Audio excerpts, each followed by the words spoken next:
Welcome back to the second part of lesson number 3, Papayas Adventure.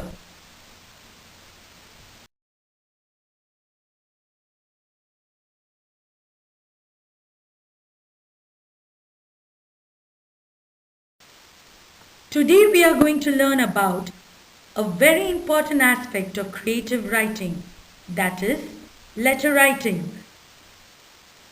As we all know, letter writing is a fun way to communicate with others. So dear students, let's get started and learn about letter writing. Letter writing is classified into two types: formal letter and informal letter. A formal letter is an official letter. For example, it can be a business letter or a letter to the editor or letter to the principal. It is usually written in a formal language. Whereas informal letter is a friendly letter. It is written to friends, family and relatives or to people we know personally. It is usually written in an easy and friendly manner. Now let us move on to the next slide, which will help us know how to write an informal letter. There are 5 parts in an informal letter. The first part is the heading. Here we have the sender's address, that is your address, and the date on which you are writing the letter. Next we have the greeting or salutation. Greeting and salutation is addressed to who you are writing the letter. For example, dear Sana, dear mom, or dear granny. The next part is the body of the letter. The body of the letter consists of 3 main parts: introduction, content, and conclusion. In introduction, you can write, "How are you? Hope you are fine," or "Hope you are doing well." In the content, you can write the complete matter. In conclusion, you can write, "Give my regards to uncle and aunt," or "Give my love to mom and dad." The next part is the closing of the letter, that is subscription. Here you can write "Your loving friend, with love," or "Yours lovingly." The last part is the signature. Here you can write your name.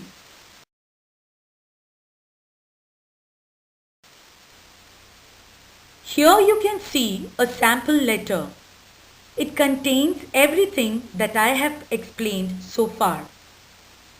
Students, please note that all the 5 parts are written in this letter. First, the heading.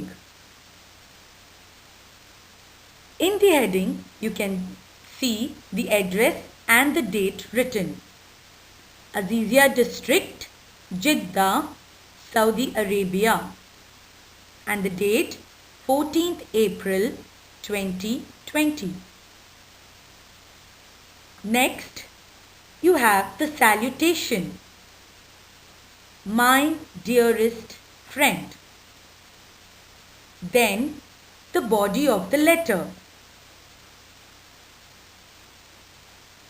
Subscription, "Your loving friend," and at the end you write your name, that is the signature. Students, remember, after each part you need to leave a line.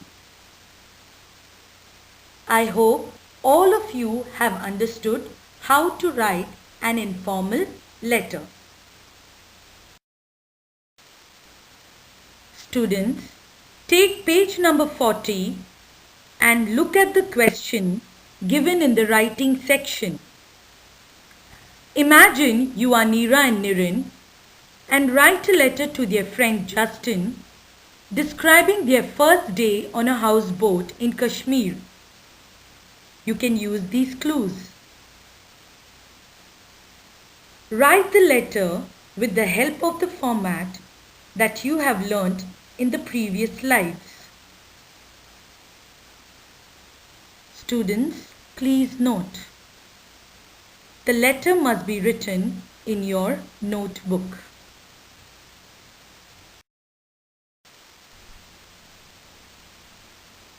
Let's focus on punctuation.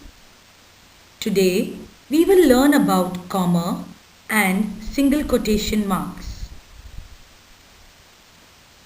What is a punctuation?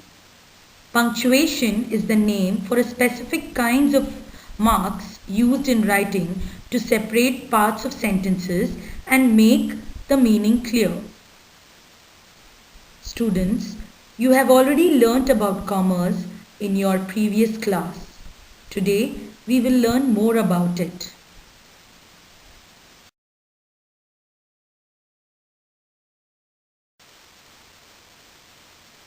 Let's begin with comma.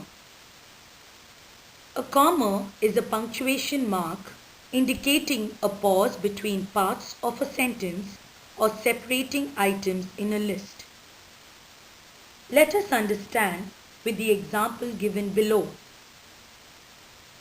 My mom brought eggs, milk, bread and vegetables from the shop. Here, commas are used to separate series of 3 or more items.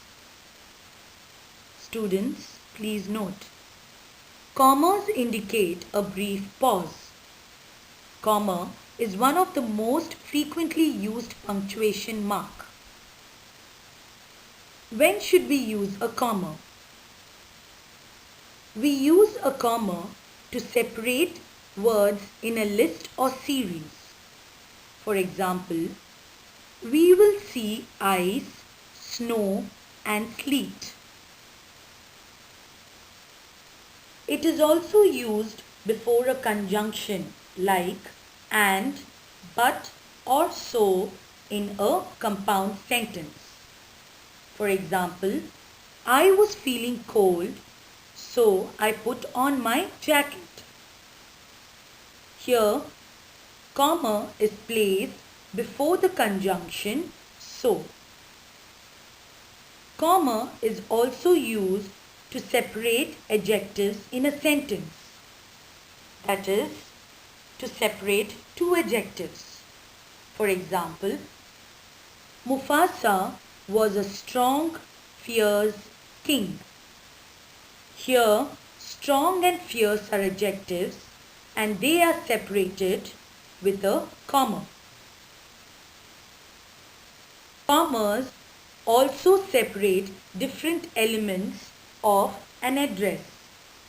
For example, 11 Mosque Road, Frasertown, Bangalore. I hope you have understood what is a comma with the help of the examples. Let's try the exercise in page number 42. Here, you have to put commas in the correct places in this paragraph. So students, let's get started. Swati loves feeding bunny. Here, you will put a comma because for is a conjunction and as we all know that a comma always comes before a conjunction. Swati loves feeding bunny for bunny is her sweet, fluffy pet rabbit. Here, sweet and fluffy are adjectives and to separate them we need to put a comma. Every day, Swati goes to the park nearby. She gathers some fresh grass in a bag for Bunny. Bunny loves grass and carrots. When mother goes out to the market, she buys cabbages. After cabbages, you need to put a comma. Carrots, again a comma here. Spinach, comma, apples and lettuce leaves for bunny. Now here students, commas are used to separate the series of items. Right students? Let's move on. Swati also helps feed bunny. She holds the carrot in one hand and watches bunny finish it bite by bite.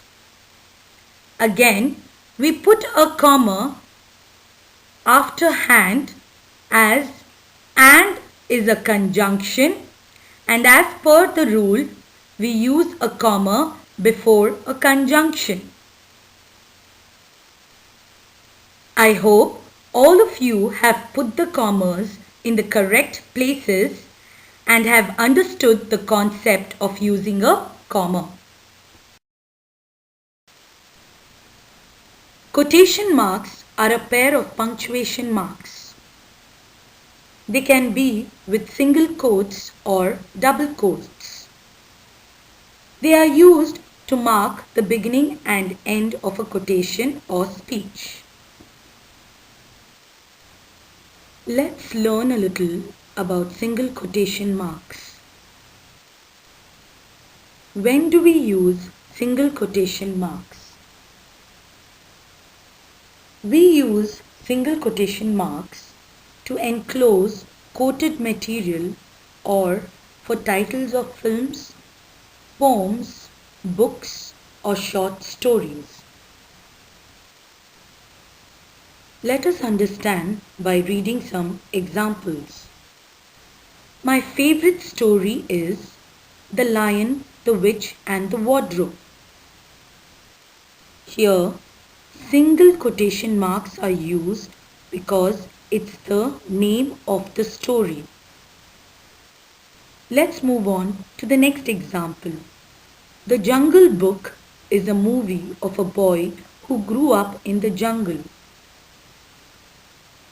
Here, The Jungle Book is a movie's name. Mary Had a Little Lamb is everyone's favorite poem. Note that the quotation marks are around the title of the poem, Mary Had a Little Lamb. Next, Enid Blyton had written Secret 7. Here, the quotation marks are marked around Secret 7. Why? Because it is a name of a book written by Enid Blyton. With this, we understood that single quotation marks are used for titles of films, poems, books or short stories.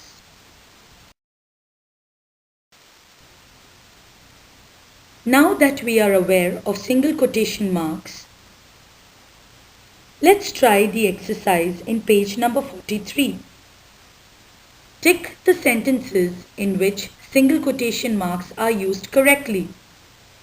Correct the incorrect ones. Let's start with the first one.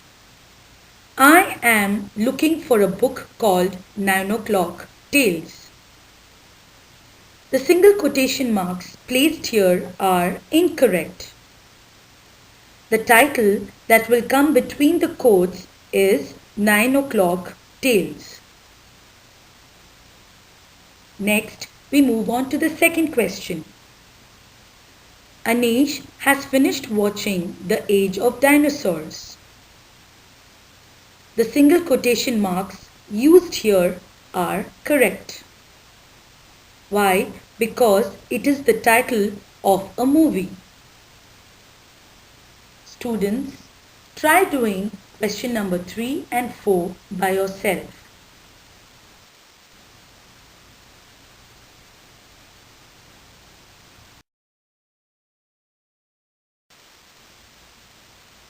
Now that we have completed with the textbook, let's move ahead with the workbook, worksheet number 3.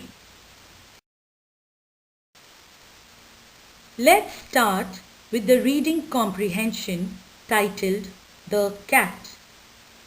Let's read the poem. Within that porch, across the way, I see two naked eyes this night. Two eyes that neither shut nor blink, searching my face with a green light. But cats to me are strange, so strange, I cannot sleep if one is near. And though I'm sure I see those eyes, I'm not so sure a body's there. Written by William Henry Davis. Let me give you a short summary of the poem. In this poem, the speaker sees the two eyes of the cat within the porch. He finds the cat strange as he had seen the cat's eyes but not sure whether it had a body. The speaker is scared of the cat because the cat's eyes had scared him one night and he is not able to sleep if the cat was anywhere near him. The meaning of porch is a covered entrance in front of a building. Let's move on to the question and answers. When and where did the speaker see the two eyes? The speaker saw the two eyes within the porch across the road at night. The second question, why does the speaker find the cat strange? The speaker found the cat strange as he had seen the cat's eyes but was not sure whether it had a body too. Do you think the speaker is scared of the cat or the duck? The speaker is scared of the cat because the cat's eyes had scared him one night and he was not able to sleep if the cat was anywhere near him. Let's move on to section B. Find the antonyms of the words given in brackets from the poem and fill in the blanks. Children, do you all know what antonyms are? Antonyms are words that have the opposite meaning. Let's start with the first one. The new shop is dash on Sundays. Students, find out the opposite of open and write the word in the blank given. Next, we couldn't hear a single bird singing in the valley though it was spring. The silence was very dash. Find out the opposite of normal. Next, I'm dash that this bus goes to connote place. Find out the antonym for uncertain.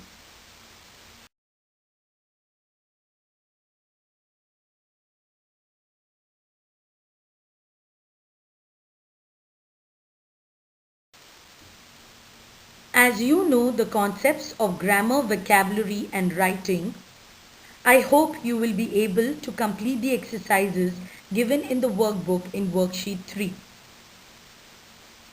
Let us recall what we learnt in the textbook. In grammar, we learnt about adverbs of degree. Adverbs of degree tell us how strong and weak something is. In section A, you have to tick the correct adverbs of degree to complete these sentences. In section B, here you will underline the adverbs of frequency in these sentences. Adverbs of frequency tell us how often something happens. In vocabulary, we have to match words in column A with those in column B. Do you remember fixed expressions?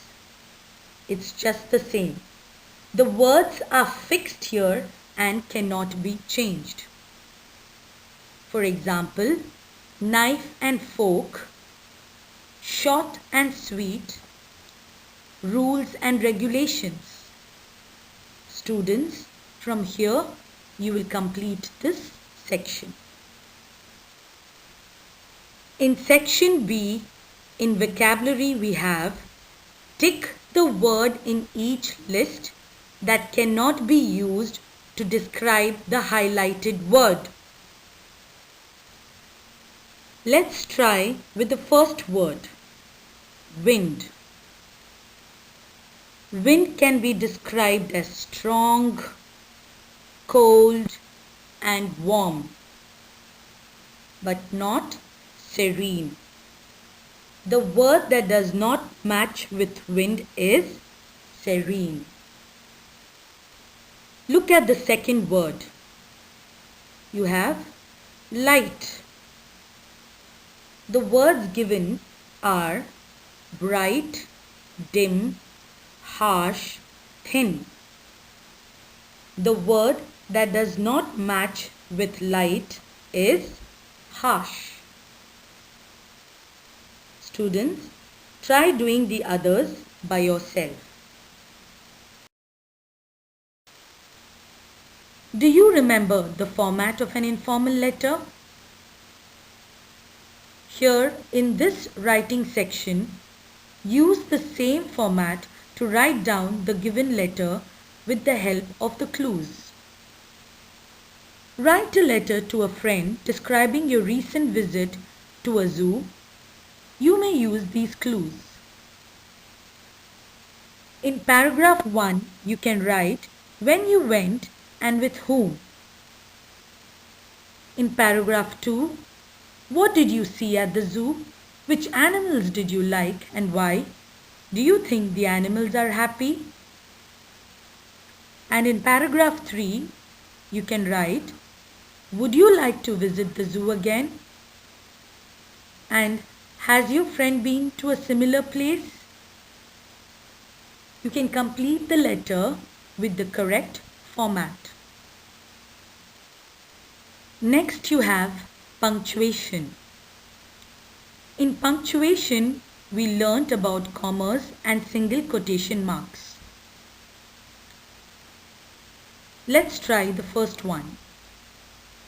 The ship Star of Samarkand is coming to our city. Where do you think the quotation marks should be placed? You're right. The quotation marks will be placed around Star of Samarkand. Why? Because it's the name of the ship. Students, complete the other sentences by yourself. Students, make sure that you complete all the exercises of your textbook and your workbook.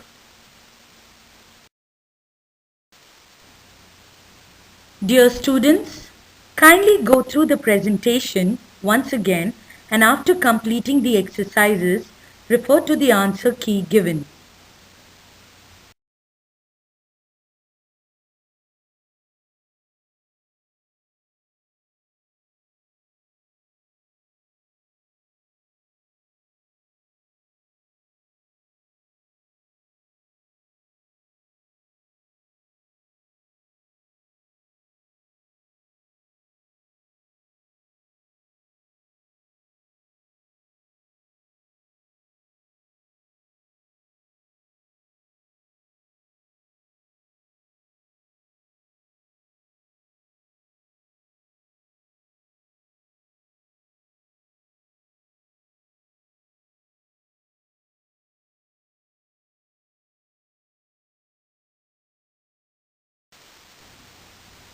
With this we come to the end of our lesson. I hope you understood all the concepts clearly and enjoyed your e-learning class. Happy learning, thank you, and have a nice day.